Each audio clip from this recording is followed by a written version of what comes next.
और इस भौतिक का दिव्य रूप है। दिव्य रूप है। क्या बताया जा रहा है इसमें? भगवान जो है प्रकृति से परे है, हम्म। हर चीज़ों से परे है, लघुत्तम। भगवान मतलब कि सर्वश्रेष्ठ है और जो सबका पालन करने वाला भगवान कृष्ण ही है। भगवान वास्तविक हमें देखना पड़ेगा इस अध्याय में क्या बताना चाह रहे हैं, समझना पड़ेगा। हमारी समस्या क्या है, हम समझने का प्रयास नहीं करते है ना। समझकर इतना सुनने के बाद भी हम उस पर चलते नहीं। आपने मोबाइल फोन साइलेंट कर लीजिए।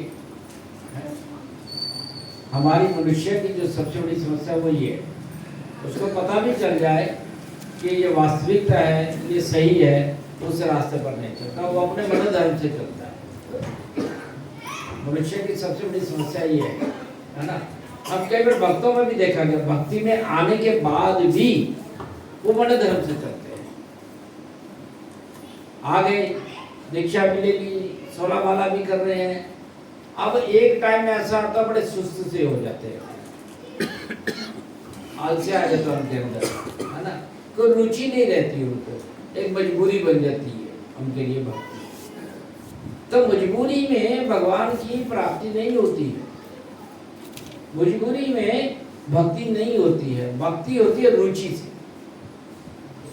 वो रुचि उत्पन्न नहीं कर पाए हम लोग। शुरू शुरू में वो रुचि थी, अब वो रुचि उत्पन्न नहीं कर पाए। अब भगवान उसके बारे में ही बता रहे हैं, अपने बारे में बता रहे हैं।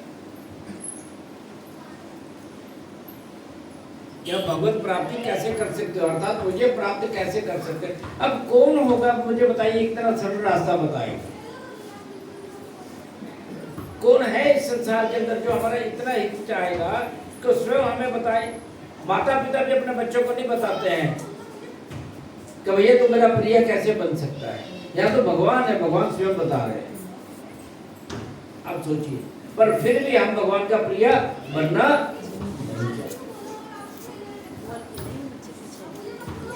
बहुत शोर शराबा वाला बात से मतलब प्रभु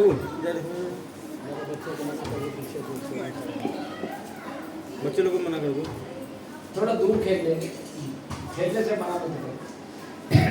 तो हम कहाँ उलझे रहते हैं संसार में। मैं, मेरा परिवार है, मेरा घर, मेरी स्त्री, मेरा पति, मेरा पुत्र, मेरी पुत्री, मेरा धन, मेरी संपदा, इसी में उलझे हुए, इससे बाहर ही नहीं निकल पा रहे हम। तो भगवान यहाँ क्या बता रहे हैं, क्वालिटी नहीं बता रहे हैं, भगवत प्राप्ति का रास्ता बता रहे हैं। और ये भी बता रहे हैं कौन कौन प्राप्त कर सकता है, कैसे प्राप्त कर सकता है। भगवान क्लियरली हमें इस अध्याय के अंदर ये चीजें बता रहे हैं। पर समस्या, जब तक हम अपने बंधनों से स्वयं को मुक्त नहीं करेंगे, हमारी कोई हेल्प नहीं कर सकता। हम देवी देवताओं के पीछे भाग रहे हैं, है ना। हम इधर उधर भाग रहे हैं कि शायद वहां से सुख मिल जाएगा। भगवान की भक्ति में आने के बावजूद भाग रहे हैं इधर उधर। जो इधर उधर भागता रहता है, जिसका मन अविचल नहीं है ना, वो कभी भी भगवान को प्राप्त नहीं कर सकता। भगवत प्राप्ति के सरल सरल मार्ग भगवान ने हमें बताए हैं। तो इस पिछले श्लोक में भगवान ने बताया, ध्यान से देखेंगे आप, उनका रिकाप करेंगे तो भगवान कहते हैं, हे पार्थ, जो व्यक्ति मेरा स्मरण करने में अपना मन निरंतर लगाए। यहाँ भगवान ये बताया कौन मुझे प्राप्त कर सकता है, भगवान यहाँ ये बता रहे हैं, है ना। पिछले श्लोक 8वें श्लोक में बताया, स्मरण करने में अपना मन निरंतर लगाए रखकर अविचल भाव से भगवान के रूप में मेरा ध्यान करता है, वह मुझको अवश्य ही प्राप्त करता है।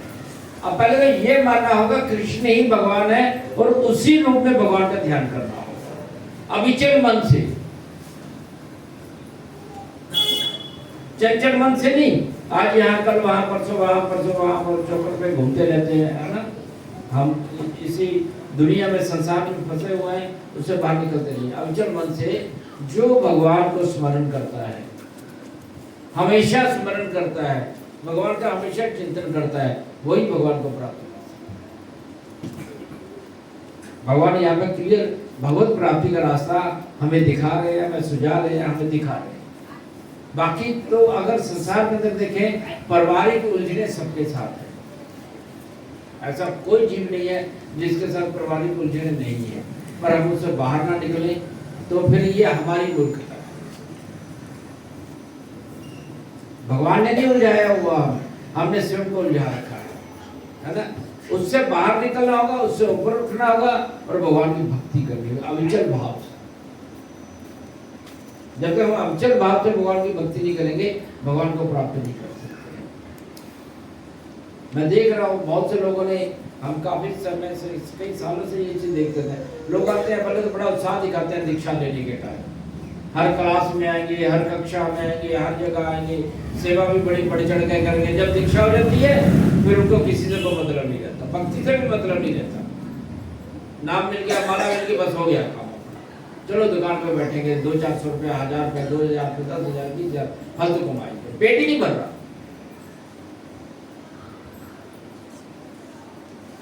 दुनिया के अंदर सारे जीव लालची है, पर जो भक्ति मार्ग पे आ गए उसको तो ऐसा आचरण नहीं करना चाहिए।